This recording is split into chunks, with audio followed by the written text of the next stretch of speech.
Hello, I will retell your lecture named Ways of Organizing English Lessons.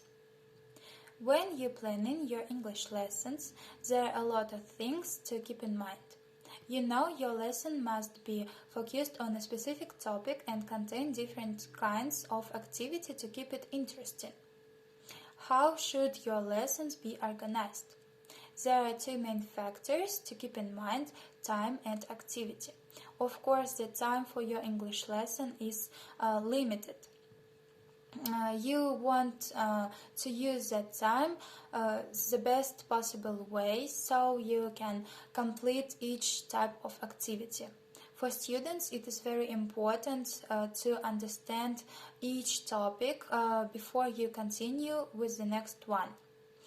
You should keep your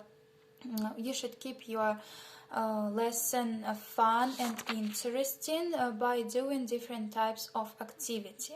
This helps your students practice new skills and learn new information better by using it in different ways.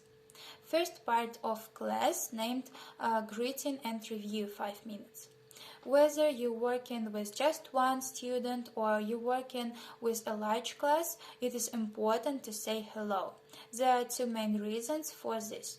First of all, it helps your students feel comfortable because they know that you are interested in how they are doing. Second, it gives your students chance to practice their English, to practice in very important skills like speaking.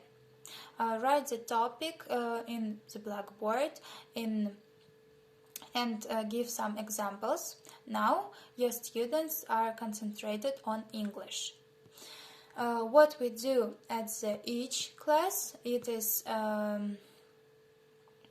continuation of the previous class before you enter the main part of the class. Introduction of new skills.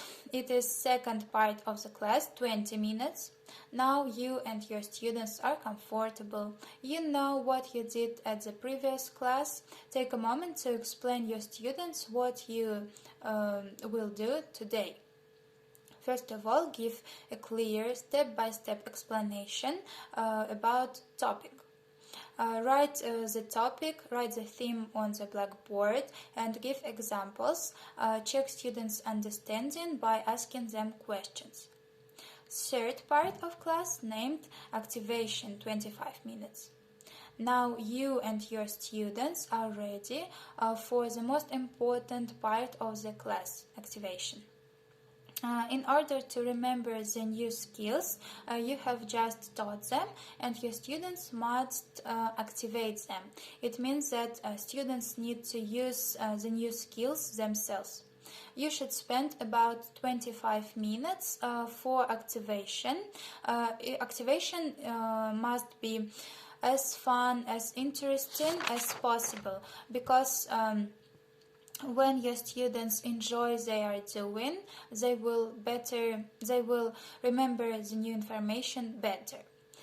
Try to work with role plays, with games, competitions, or storytelling. There are different variants to use in this part of class. You should incorporate 2 or 3 different types of activities or in your activation section. Choose them according to the skills are you working on. And the last part of class named reflection. You should have 5 or 10 minutes left at the end of the class. It is very important to keep an eye on the clock. During last few minutes, you should review your class. First, congratulate your students on their hard work. They have been very active and learning a lot. Now do a review similar that you do at the beginning of the class. But now you are talking about new information you just covered. refer back to your list and ask students to summarize what they do today at the class. Students should be able to explain it in their own words.